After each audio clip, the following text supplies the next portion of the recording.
Waktu dan tempat kami serahkan kepada Pastor Petrus Santoso. Mari, Pastor. Terima kasih untuk Ibu Pasaribu ya ini ya, yang menghantar. Selamat malam, Shalom, salam sehat untuk kita semuanya. Tema yang saya ingin bagikan judulnya adalah Mark and Jesus. Diambil dari Injil Markus bab 3 ayat 7 sampai 12. Saya ingin membacakan supaya kita semua yang hadir bisa mendengarkannya. Yesus menyembuhkan banyak orang. Kemudian Yesus dengan murid-muridnya menyingkir ke danau dan banyak orang dari Galilea mengikutinya. Juga dari Yudea, dari Yerusalem, dari Idumea, dari seberang Yordan, dan dari Tirus dan Sidon, datang banyak orang kepadanya sesudah mereka mendengar segala yang dilakukannya. Ia menyuruh murid-muridnya menyediakan sebuah perahu baginya karena orang banyak itu, supaya mereka jangan sampai menghimpitnya.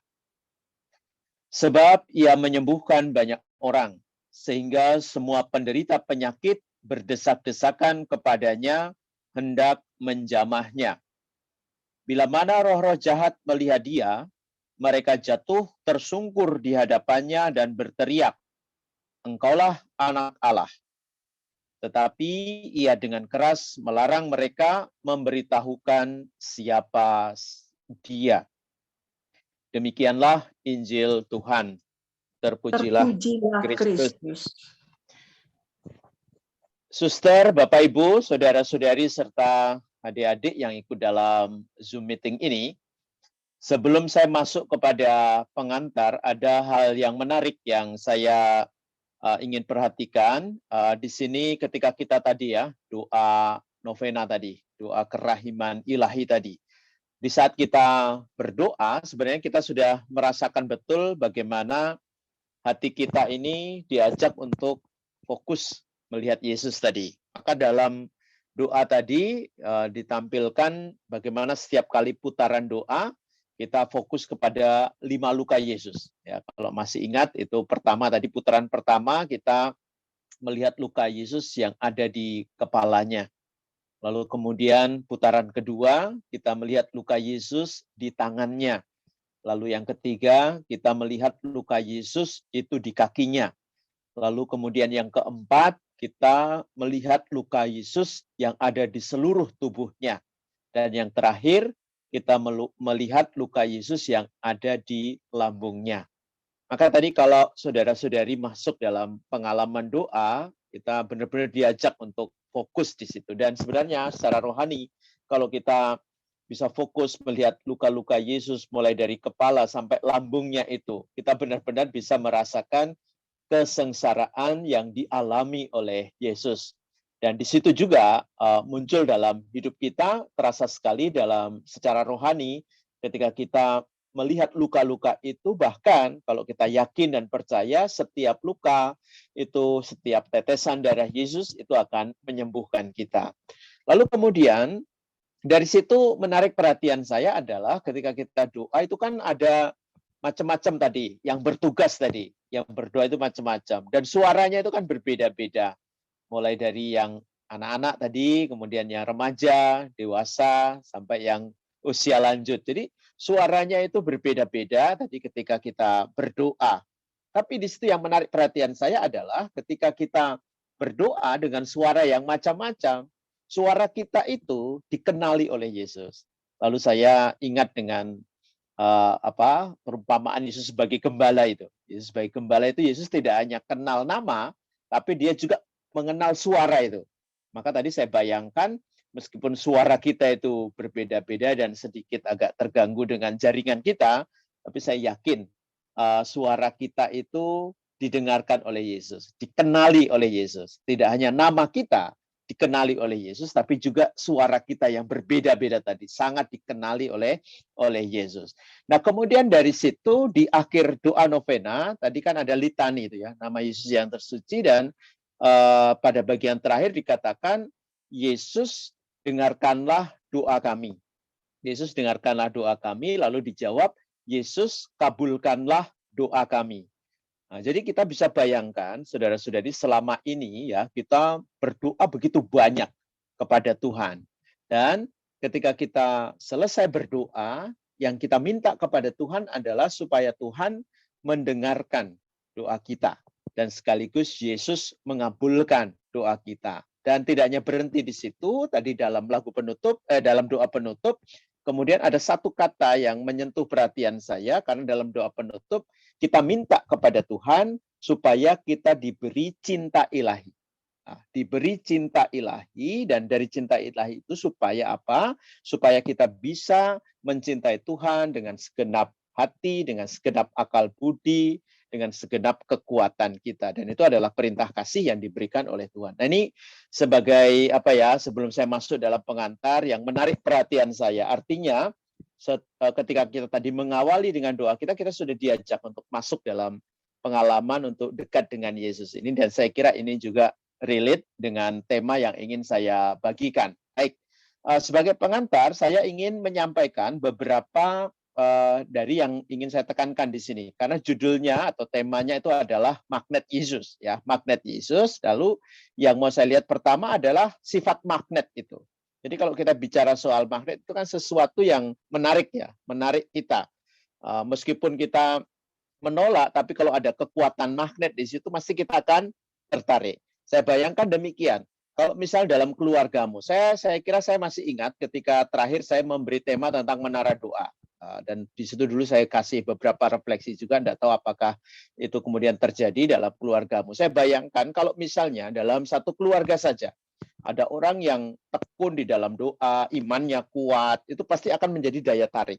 Ya, dia akan menjadi daya tarik, dia akan menjadi contoh, dia akan menjadi inspirasi, dia akan menjadi motivasi bagi yang lain. Seperti misal di Hong Kong di sini, kalau saya perhatikan keluarga-keluarga di Hong Kong kan tidak semua Katolik. Ya, hanya misalnya dalam satu keluarga hanya neneknya atau kakeknya, atau satu keluarga kakak-kakaknya tidak Katolik. Tapi kemudian mengapa baptisan di Hong Kong ini begitu tinggi untuk baptisan dewasa? Karena ternyata dari kakeknya, dari ibunya, dari salah satu saudara-saudarinya yang beragama Katolik itu memberikan daya tarik. Memberikan daya tarik untuk saudara-saudari yang lain. Yang saya perhatikan lagi ketika funeral misalnya. Di sini funeral itu sangat indah. Ya, kalau di Indonesia kadang-kadang saya takut kalau misalnya funeral, kalau misalnya wajahnya yang meninggal itu dihiasnya tidak cantik atau tidak ganteng, itu kadang-kadang saya masih ingat kalau pulang itu masih ingat wajahnya, jadi nggak bisa tidur. Kalau di sini salah satu yang saya senang itu di funeral itu, karena ketika masuk ke rumah duka atau ke kapel atau ke gereja, hiasannya itu luar biasa, bunganya itu penuh, ya, bunganya penuh, lalu kemudian wajahnya itu karena mungkin ya sudah di frozen juga 1 bulan, kadang-kadang sudah di frozen, maka kemudian wajahnya itu kelihatan bersih, bersinar. Lalu juga liturgi waktu funeral juga sangat indah. Jadi ada sesuatu yang menarik juga. Ternyata beberapa dari mereka yang hadir dalam funeral itu kemudian beberapa dari mereka ingin menjadi orang Katolik. Lalu ketika ditanya waktu wawancara, motivasinya apa? Motivasinya ternyata katanya, ternyata ketika kita meninggal, ya ketika meninggal sebagai orang Katolik, wah kita benar-benar tidak hanya didoakan, tapi mempunyai tempat yang jelas. Karena kadang-kadang setelah saya meninggal, saya mau kemana? Tapi ketika mereka hadir dalam funeralnya orang Katolik, ternyata setelah saya meninggal, saya punya tempat. Ya, saya tidak harus repot-repot menempati itu. Saya sudah disediakan tempatnya. Nah, kalau saudara-saudari baca dalam Yohanes itu kan, Yohanes berapa itu 14, 1 sampai 6, itu kan Yesus pergi ke rumah Bapa, lalu menyediakan tempat bagi kita. Jadi itu menyentuh perhatian dari mereka. Maka tadi kembali kepada apa yang saya katakan, kadang-kadang kalau misalnya hidup kita itu menarik orang lain, menjadi magnet bagi orang lain, maka kemudian di situ banyak orang mendapatkan inspirasinya. Oke, baik. Nah, sifat pertama dari magnet, ya, sifat pertama dari magnet. Magnet itu bisa menarik benda tertentu. Ya, benda tertentu di sekitarnya. Tidak semua, kalau kita misalnya memegang magnet itu benda yang lain bisa tertarik. Ya, saya masih ingat ketika saya kecil misalnya. Saya punya besi sembrani itu ya, magnet itu. Lalu ketika saya bermain-main dengan teman-teman saya, tidak semua benda-benda itu nempel pada besi sembrani itu. Menempel pada magnet itu. Hanya biji besi. Ya, biji besi yang kemudian bisa menempel pada magnet itu. Dan biasanya semakin kita gosok-gosok di sekitar pasir atau tanah atau apa di sekitarnya, banyak sekali kemudian kita dapatkan biji besi itu yang warnanya hitam itu. Dan biasanya kita kumpulkan dengan teman-teman, lalu kemudian kita bermain. Kalau sudah terkumpul banyak itu indah sekali. Kita bermain dengan besi sembrani itu. Bahkan dengan partner teman saya kita bisa itu saling kita main-main itu sampai siapa yang lebih banyak pakai magnet itu. Kalau magnetnya semakin besar, maka kemudian yang kita dapatkan juga semakin besar. Artinya yang jelas sifat magnet itu bisa menarik benda tertentu di sekitarnya. Atau dalam bahasa yang menarik juga adalah yang sama tentu mengenal yang sama. Artinya kalau misalnya kita dalam hidup rohani juga, misalnya memberikan sesuatu yang rohani, lalu akhirnya orang tertarik dengan kita, maka kemudian itulah ada sesuatu yang membuat kita itu tersentuh, ada koneksinya di situ. Nah, sifat magnet yang pertama adalah bisa menarik benda tertentu di sekitarnya. Lalu yang kedua, sifat magnet yang kedua adalah magnet memiliki dua kutub, ya, selalu utara dan selatan. Nanti yang bagian ini akan saya kembangkan ketika kita bicara tentang magnet Yesus. Ya, kalau kita perhatikan yang namanya magnet dalam bentuk apapun itu selalu ada dua kutub itu ya, kutub utara dan kutub selatan. Dan biasanya di ujung kedua ujung ya, kutub utara dan selatan itu kekuatan magnetnya begitu besar.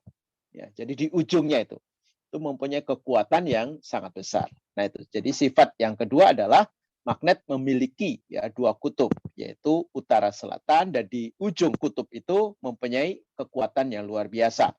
Lalu yang ketiga, kutub yang berbeda itu akan saling menarik. Kutub yang berbeda akan saling menarik. Tapi kutub yang sama akan saling menolak. Nah, ini nanti juga akan saya kembangkan. Jadi bagaimana kita melihat ketika Yesus menjadi magnet bagi banyak orang, ternyata juga ada yang menolak.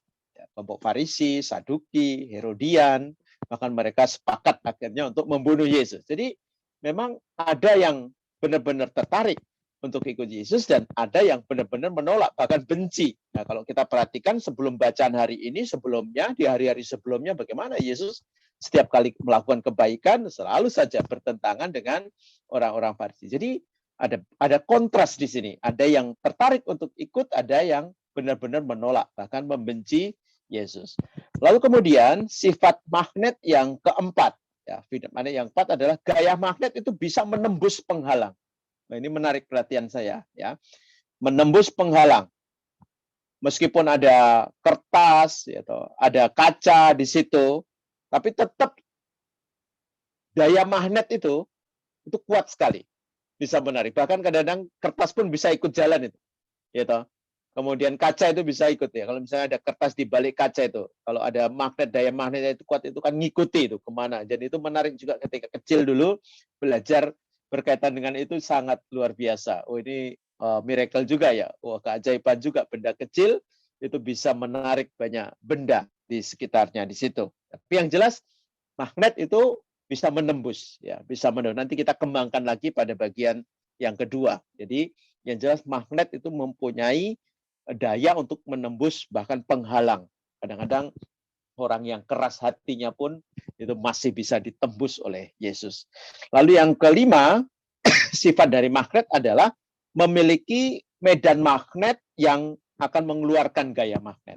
Itu. Jadi nanti kita lihat bagaimana Yesus itu yang menarik perhatian banyak orang itu tidak hanya pengajarannya, tapi apa saja yang dilakukan oleh Yesus itu menarik orang sehingga orang berbondong-bondong, berduyun-duyun untuk mengikuti Yesus. Nah, suster, saudara-saudari, ini beberapa dari sifat magnet yang bisa saya berikan. Nah, sekarang coba kita lihat aplikasinya pada tema kita, di mana saya di sini menyebut tentang magnet Yesus. Nah, itu dimiliki semua oleh Yesus.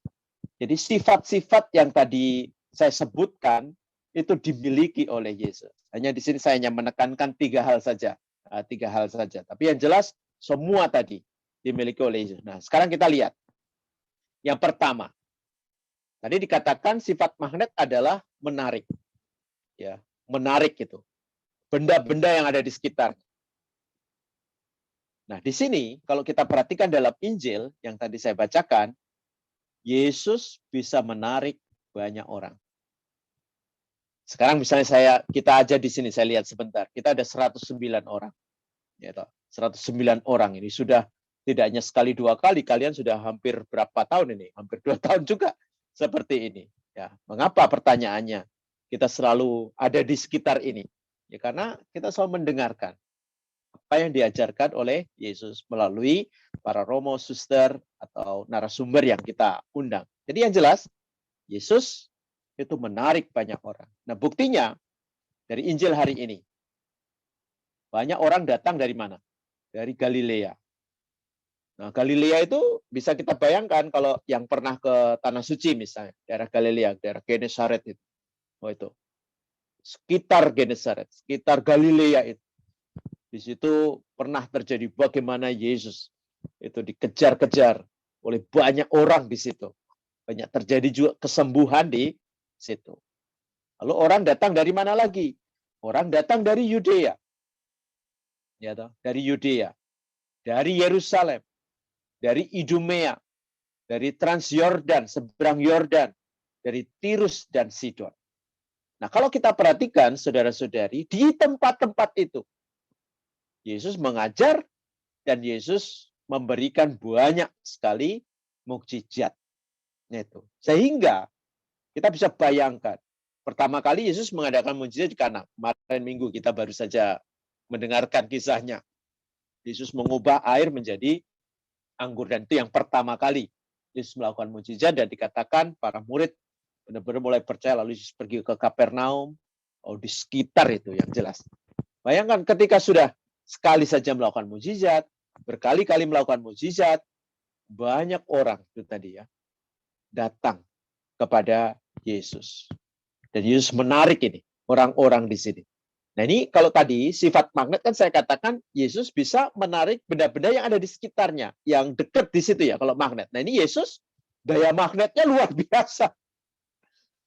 Daya magnetnya tidak hanya di sekitar itu, tidak hanya di sekitar Galilea, tapi Yesus menarik banyak orang dari Galilea, dari Yudea, dari Yerusalem, Idumea, Transjordan, Tirus, Sidon, dan masih banyak tempat lain yang datang kepada Yesus. Kita bayangkan, magnet Yesus ini besar sekali. Semua orang datang kepada dia. Dan tadi dikatakan, di tempat-tempat ini banyak terjadi yang namanya mukjizat. Perbuatan Yesus yang mengagumkan orang itu. Saya bacakan saja misalnya di sana. Pada bagian itu, saya bacakan di sini.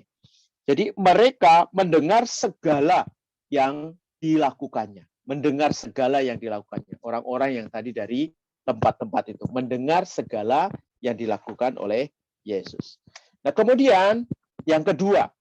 Ya, yang kedua. Di sini katakan Yesus punya daya kekuatan yang kuat sekali. Nah kan tadi sifat magnet saya sebutkan punya daya, medan magnet itu ya. Punya daya kekuatan yang luar. Nah di Injil yang datang itu tidak hanya yang sakit. Nah, kalau kita perhatikan tadi, ya kalau yang sakit tidak bisa dihitung. Karena ribuan itu yang datang kepada Yesus, sudah berdesak-desakan itu. Semuanya ingin menjamah itu. Ya, menjamah Yesus. Tentu kita masih ingat dengan kisah wanita yang sakit pendarahan itu. Dia mengatakan, saya menjamah saja jubah-jubahnya Yesus, maka saya akan sembuh. Nah, di sini, karena ada kisah itu, maka orang-orang juga, lihat, berdesak-desakan. Ingin menjamah itu. Menjamah Yesus. Karena menjamah saja, mereka akan sembuh. Nah, tidak hanya yang sakit, yang berdesak-desakan. Tapi juga dikatakan yang kerasukan roh jahat. Ya, yang kerasukan roh jahat pun diselamatkan oleh Yesus. Disembuhkan oleh Yesus. Dan semua orang itu yang ada di sekitar Yesus itu disembuhkan.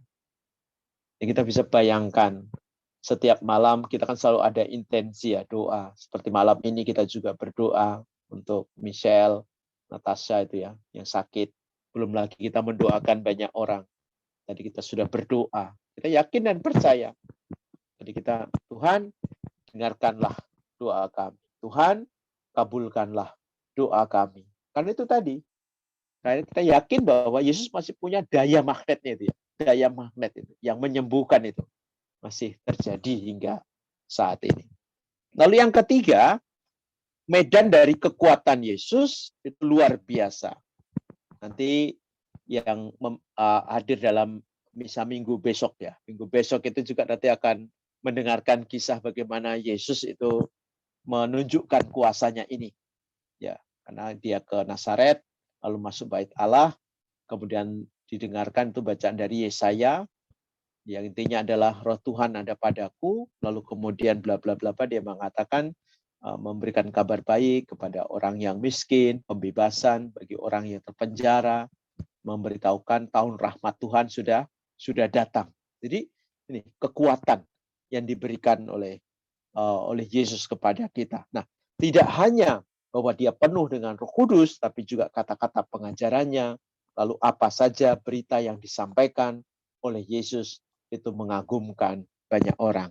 Nah, saudara-saudari, dari sini mari kita coba untuk mengaplikasikan dalam kehidupan kita. Jadi pada bagian yang pertama, saya sudah mengajak saudara-saudara untuk melihat sifat dari magnet. Ya. Lalu yang kedua, sifat-sifat dari magnet itu ada pada diri Yesus. Dan sekarang yang ketiga, bagaimana kita mengaplikasikannya dalam hidup kita.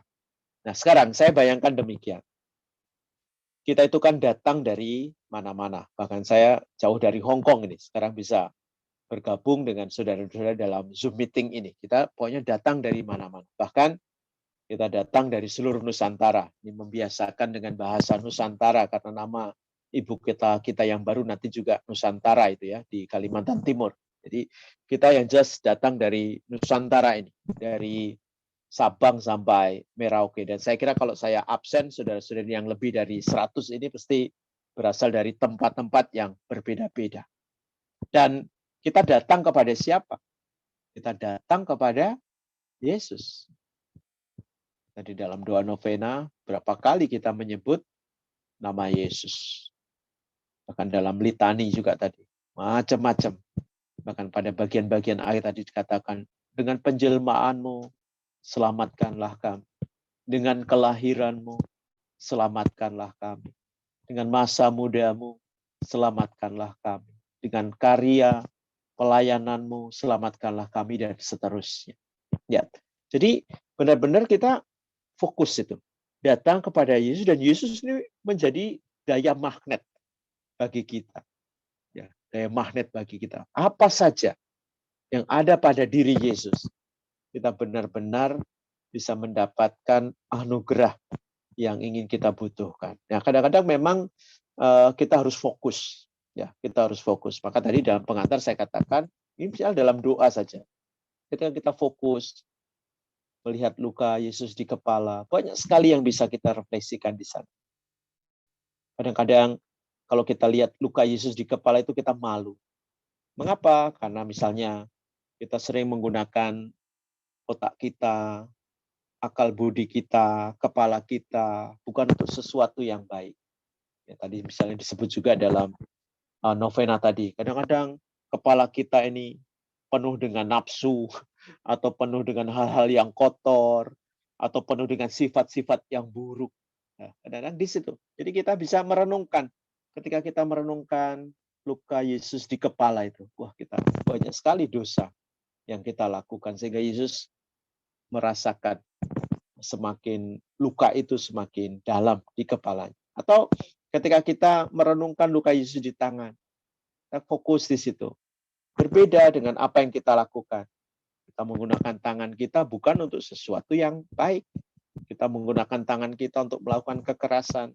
Kita menggunakan tangan kita untuk melakukan hal yang tidak berkenan di hadapan Tuhan. Bayangkan, banyak sekali luka yang ada di tangan Yesus itu. Dan luka-luka itu adalah luka-luka dari dosa kita juga yang menambah sengsara Yesus. Lalu kita lanjut ke luka-luka kaki Yesus itu. Nah, kadang-kadang juga ada yang kontras di situ dengan yang kita lakukan. Kita menggunakan kaki kita juga untuk melangkah ke tempat yang tidak baik. Kita menggunakan kaki kita untuk melakukan sesuatu yang tidak baik, untuk melakukan kekerasan, nendang anak-anak kita atau siapa saja. Jadi melakukan kekerasan dengan kaki-kaki kita itu. Dan kita kalau melihat tadi luka-luka Yesus di situ, kita bisa merasakan betul. Luka-luka Yesus sangat luar biasa. Dia menggunakan kaki itu berjalan dari Taman Getsemani ke tempatnya Kayafas, ke tempatnya Herodes, ke tempatnya Pontius Pilatus. Dia melewati pasar, menuju ke Golgota. Luka-luka itu luar biasa banyak. Itu. Jadi kita bisa merasakan betul. Ya, semakin kita berdosa menggunakan kaki kita, nah luka Yesus juga menjadi semakin banyak di situ. Lalu kita melangkah ke luka-luka seluruh tubuh Yesus. Nah, kita juga diajak untuk melihat di situ. Bagaimana kita menggunakan tubuh kita. Apakah kita terlalu mendewa-dewakan tubuh kita? Kadang-kadang di situ juga. Atau kadang-kadang kita juga menggunakan tubuh kita untuk tidak sesuatu yang baik, tidak pantas di hadapan Tuhan. Lihat, luka-luka Yesus itu penuh dengan cambukan. Kalau misalnya kita perhatikan itu di Yesus kain kafan misalnya, luar biasa. Ada berapa ratus itu luka-luka yang ada di seluruh tubuh Yesus. Jadi penggabungan antara luka dari kepala, duri, kemudian ada darah yang mengering, kemudian tambah lagi lukanya disabet oleh tentara, ya semacam itu. Jadi benar-benar kita merasakan luka di seluruh tubuh Yesus. Dan terakhir tentu luka yang ada di lambung Yesus itu. Nah, kadang-kadang kita juga bisa merasakan gimana kita menggunakan hati kita. Ya, hati kita ini kadang-kadang banyak sifat yang buruk yang keluar, iri hati, dengki, kemudian macam-macam lah di situ. Kita bisa melihat dari luka Yesus itu. Ketika luka Yesus ditembus dengan tombak, keluar darah dan air. Itu menjadi lambang baptis dan lambang ekaristi yang memberikan daya rohani kepada kita. Nah, saudara-saudari, benar-benar kita datang ya kepada Yesus. Lalu ketika kita datang kepada Yesus, kita yang kita minta macam-macam. Ya, kita bayangkan seperti tadi, banyak orang tadi berdesak-desakan. Ya, kita kayak walaupun di Zoom meeting ini kan kita ya bisa bayangkan juga semua orang yang ada di Zoom meeting ini kan pokoknya kalau bisa menyentuh Yesus. Ya, kita bayangkan bisa menyentuh Yesus. Suaraku didengarkan oleh Yesus, suaraku dikenali oleh Yesus. Namaku dikenali oleh Yesus. Supaya apa yang saya ungkapkan kepada Yesus itu saya benar-benar mendapatkan. Pokoknya kita ingin menjadi semakin dekat. Yesus menjadi pusat dari medan magnet itu. Kita semuanya ingin dekat dengan Yesus. Tidak hanya Mosan yang dekat dengan Yesus. Tidak hanya Bu Regina yang dekat dengan Yesus. Tidak hanya Bu Lili yang dekat dengan Yesus. Tapi semua kita ingin dekat dengan Yesus. Sehingga di sini benar-benar kita menyadari Yesus mempunyai medan magnet yang luar biasa. Semoga pada penjelasan ini tema itu bisa ditangkap dengan jelas. Artinya kita benar-benar datang kepada Yesus dari mana-mana ini dengan segala kebutuhan yang kita miliki, dan di situ kita datang pada Yesus karena Yesus punya daya magnet yang luar biasa. Kalau Yesus tidak punya daya magnet, tidak mungkin kita setiap malam ini ya ada di tempat ini, karena sesuatu yang impossible, ya impossible. Tapi karena ada Yesus, ada daya magnet Yesus, maka kita setia ada di tempat ini. Nah, kesimpulannya yang saya sampaikan demikian. Kalau tadi di Injil, itu kan orang berduyun-duyun, berdesak-desakan, datang pada Yesus karena mendengar segala sesuatu yang dilakukan oleh Yesus. Tahapan yang kedua, mereka tidak hanya mendengar kemudian, mereka melihat. Mereka melihat sendiri. Sebelum mendengar ini, wah banyak orang ikuti Yesus. Sekarang mereka melihat, wah benar. Banyak sekali yang mereka lihat, orang berdesak-desakan itu. Sampai Yesus tadi minta naik ke kapal. Karena kalau enggak ada social distancing itu. Berdesak-desakan. Jadi mereka mendengar, sekarang mereka melihat. Tidak hanya berhenti di situ, mereka mengalami. Bayangkan, nyentuh Yesus sembuh penyakitnya. Nyentuh Yesus sembuh penyakitnya. Wow. Nah, maka di sini, saudara-saudari, Mengapa mereka benar-benar berdesak-desak? Karena mereka tadi tidak hanya mendengar, sekarang mereka melihat, dan mereka mengalami sendiri. Nah, dengan 3 kata kerja ini, saya bayangkan, kalau misalnya kita semua yang ada di tempat sini, ya kita mendengar tentang Yesus saja sudah senang. Nah, kemudian saya ingin melangkah lagi, mengajak saudara-saudari, tidak hanya mendengar, tapi kita melihat. Kita melihat cerita dari si A, si B, si C, sampai si Z. Mereka yang tekun berdoa kepada Yesus, dikabulkan doanya. Imannya dikuatkan. Kita dengar semua cerita-cerita itu. Kita juga dengar cerita dari teman-teman kita yang ada di Zoom ini. Saling sharing, kita dengar kesaksian para imam yang jadi narasumber di tempat ini. Dan itu membuat kita tidak hanya mendengar, kita melihat betul. Banyak pribadi ya, benar-benar disentuh oleh Yesus. Nah, kemudian sampai kepada pengalaman kita mengalami sendiri. Nah, ketika sudah masuk, kita mengalami sendiri. Nah, tadi, iya, saya memang mengalami sendiri bagaimana Yesus berkarya di dalam hidup saya. Nah, kemudian dari sini, saudara-saudari, tentu ada syaratnya. Setelah saya bicara tadi panjang lebar selama 35 menit tentang magnet Yesus, syaratnya itu satu, yaitu kita ada di dekat Yesus. Kalau sifat magnet tadi, dia menarik ya benda-benda yang ada di situ, dan tidak semua benda itu bisa ditarik oleh Yesus. Dan ketika benda itu sudah menempel pada magnet, tidak bisa dilepaskan. Maka kalau saudara-saudari sudah ditarik, hatimu itu sudah ditarik oleh Yesus, sebenarnya mau dikatakan kita tidak bisa lepas lagi dengan Yesus. Kalau misalnya ada cerita-cerita orang yang sudah dekat dengan Yesus, sudah melekat pada Yesus, lalu lepas, kita kadang sedih. Saya juga mengalami. Orang-orang yang saya cintai, orang-orang yang saya kenal, yang awalnya dekat dengan Yesus, sudah melekat pada Yesus. Dia lepas. Padahal magnet Yesus yang mempunyai kekuatan itu, sekali dia menarik kita, tidak akan pernah melepaskan kita. Dan yang perlu saya garis bawahi adalah syaratnya tadi. Orang dekat dengan Yesus. Dan ketika kita dekat dengan Yesus tadi, menempel pada Yesus, kita juga menjadi daya tarik. Kita menjadi magnet. Sehingga semakin banyak orang, teman kita, sahabat kita, tetangga kita, rekan kerja kita, anggota keluarga kita, tertarik juga. Mengapa? Karena kita punya magnet itu yang memberikan inspirasi kepada banyak orang. Dan sebagai penutup, saya ingin mengatakan tugas kita selanjutnya, meskipun tadi di bagian akhir dikatakan Yesus melarang itu ya, setelah roh jahat tadi diusir gini kan, engkaulah anak Allah. Tapi ayat yang 12 dikatakan, tetapi ia dengan keras melarang mereka memberitahukan siapa dia. Tapi ya, siapa yang bisa menolak? Nggak bisa. Karena kita sudah melihat, kita sudah mendengar, kita sudah melihat, kita sudah mengalami sendiri, ya tidak bisa tidak.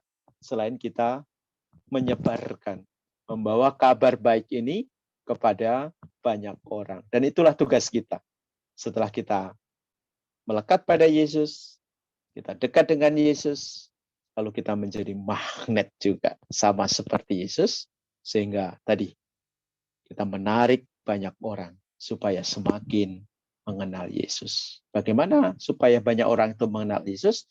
Ya kita harus memberitahukan kepada orang lain. Ya memang akibatnya semakin banyak orang datang kepada Yesus dan Yesus bingung juga karena semua itu berdesak-desakan untuk memegang dia. Begitu saja saudara-saudari, para suster yang bisa saya bagikan, semoga apa yang saya sampaikan ini membantu pertumbuhan iman saudara-saudari. Terima kasih.